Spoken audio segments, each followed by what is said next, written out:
Hello everyone, welcome to my channel. ఆలుతో ఏ recipe చేసినా అది అద్భుతంగానే ఉంటుంది. పిల్లల నుంచి పెద్దవాళ్ళందరికీ మీ ఫేవరెట్ ఐటమ్ ఏంటి అంటే ఫస్ట్ వచ్చేది ఆలు ఫ్రై. మరి అలాంటి ఆల్ టైమ్ ఫేవరెట్ ఆలు ఫ్రైని నేను ఎలా ప్రిపేర్ చేస్తానో మీరు కూడా చూసేయండి. ముందుగా ఆలుని చిన్న చిన్న క్యూబ్స్ లాగా కట్ చేసుకొని వాటర్లో వేసి పక్కన పెట్టుకోవాలి. ఇప్పుడు ప్యాన్లో ఆయిల్ వేడయ్యాక పోపు దినుసులన్నీ వేసి ఎండుమిర్చి వేసి కాస్త దూరగా ఫ్రై చేసుకొని అందులోనే కాస్త కరివేపాకు వేయాలి. కరివేపాకు క్రిస్పీగా ఫ్రై అయిన తర్వాత అందులోనే 1 టీ స్పూన్ పసుపు కూడా వేసి కట్ చేసుకున్న ఆలు పీసెస్ని కూడా వేసి ఇలా టాస్ చేస్తూ కలుపుకోవాలి. ఎప్పుడైనా ఏ ఫ్రై ఐటమ్స్ చేసుకున్నా అడుగు మందంగా ఉన్న ప్యాన్ తీసుకోవాలి. అలాగే అట్ల కాడతో కలపాలి.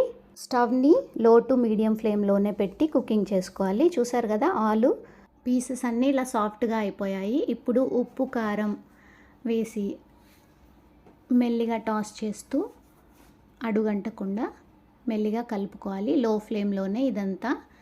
మీకు ఇంకా కాస్త క్రిస్పీగా కావాలంటే కాస్త ఎక్కువసేపు ఫ్రై చేసుకోండి. చూడండి ఎంత సాఫ్ట్గా ఉడికిపోయిందో. ఆలు ఇలా మెత్తగా అంటే స్మాష్ అయిపోతుంది. పైన లేయర్ మొత్తం క్రిస్పీగా ఉంటుంది, లోపలేమో సాఫ్ట్గా ఉంటుంది.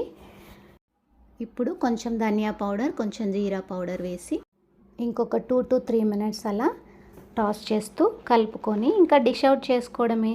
చూసారు కదా, మనం ఎక్కడ ఆయిల్ ఎక్కువ యూస్ చేయలేదు, ఏ డీప్ ఫ్రైలు చేయలేదు. బట్ పొడి పొడిగా ఆలు ఫ్రైని ప్రిపేర్ చేసుకున్నాం. ఇంతేనండి. మరి ఈ ఆలు ఫ్రైని మీ ఇంట్లో వాళ్ళ కోసం, మీ పిల్లల కోసం కూడా ప్రిపేర్ చేసి పెట్టండి. ఈ రెసిపీ మీకు నచ్చిందా? నచ్చితే లైక్ చేయండి, మీ ఫ్రెండ్స్కి కూడా షేర్ చేయండి. అలాగే ఎవరైనా సబ్స్క్రైబ్ చేసుకొని వాళ్ళు ఉంటే సబ్స్క్రైబ్ చేసుకోండి.